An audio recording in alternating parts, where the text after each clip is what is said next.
When one gazes into the vast, mysterious blue of our oceans and asks the most important question imaginable, what is my favorite fish?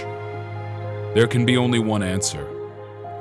Deep beneath the surface, among the endless currents and countless species that inhabit our planet, there exists a creature unlike any other. A fish of extraordinary proportions.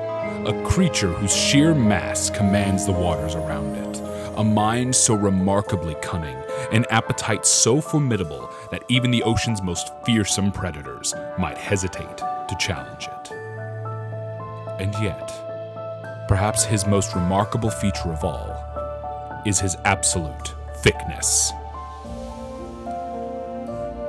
So immense is his posterior that no bikini known to humankind could contain it. This is not merely a fish, mind you. This is bubble bass. Today, we are going to discuss why this magnificent creature is, without question, my favorite fish in the entire ocean. Bubble bass is a large, olive green bass characterized by his distinctive appearance and somewhat abrasive demeanor. He wears a light orange tank top that fits tightly around his body, orange-brown pants, and black horn-rimmed glasses.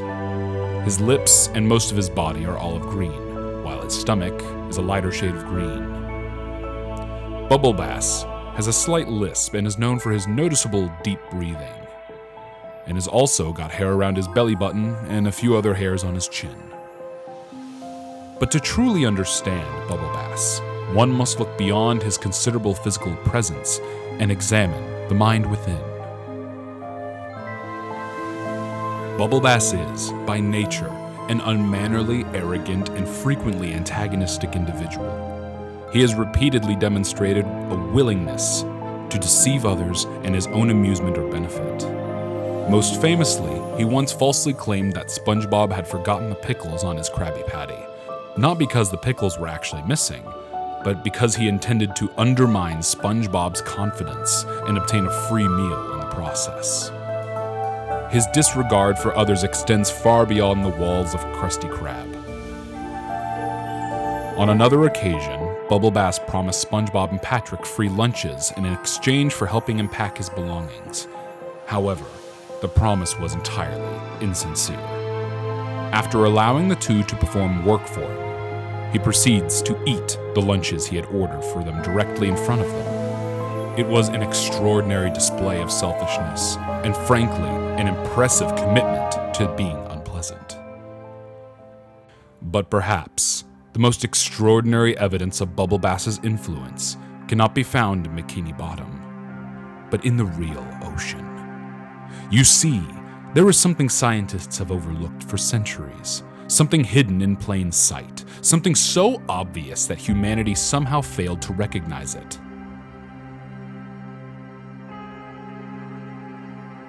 The bass. Yes, the fish. Because according to the most important research conducted for this documentary, the bass did not simply happen to exist alongside Bubble Bass. The bass exists because of Bubble Bass. Think about it. Long before humanity understood the mysteries of the ocean, God himself was already watching over creation. He created the seas, filled them with life, and gave every creature its place within the natural world. But then one day, God discovered SpongeBob SquarePants. And he was a fan, a massive fan. He watched SpongeBob flip Krabby Patties. He watched Patrick eat questionable objects. He watched Squidward get his pack of Newports. And then he saw him, Bubble Bass. The enormous olive green fish, the orange tank top, the glasses, the attitude, the unbelievable appetite. God looked upon this magnificent character and realized that the world needed more. So he returned to the ocean, and he created the bass. Not because the ecosystem needed another fish, not because evolution demanded it, Not because nature and some grand biological plan, but because God needed a way to commemorate his favorite character from SpongeBob SquarePants. And so, the bass was born. Every bass swimming through the world's oceans now is therefore more than just an aquatic animal. It is a divine tribute, a biological monument, a permanent reminder that somewhere in the heavens there is apparently a god who looked at Bubble Bass and thought, this guy needs his own species. And the similarities are undeniable. For instance, they are both fish, and they both inhabit water. And most importantly, they both have bass in their names. Coincidence? At this point, I think we both know better. The scientific community may insist that bass existed long before SpongeBob SquarePants, but science has never had to account for the possibility that God simply went back and changed the timeline because he thought Bubble Bass would be really funny. And perhaps that is the true legacy of Bubble Bass. He did not merely become a character, he became an inspiration for creation itself. So the next time you see a bass swimming through the ocean, don't simply think of it as another fish struggling to survive in the brutal ecosystem of planet Earth. Look closer, because you are witnessing something far greater. You are witnessing a tribute, a monument, a divine declaration of love to one of the greatest characters television has ever produced.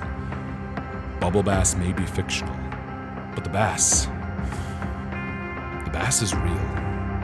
And according to this documentary, there is only one reason for that. God watched SpongeBob SquarePants, and Bubble Bass changed the world.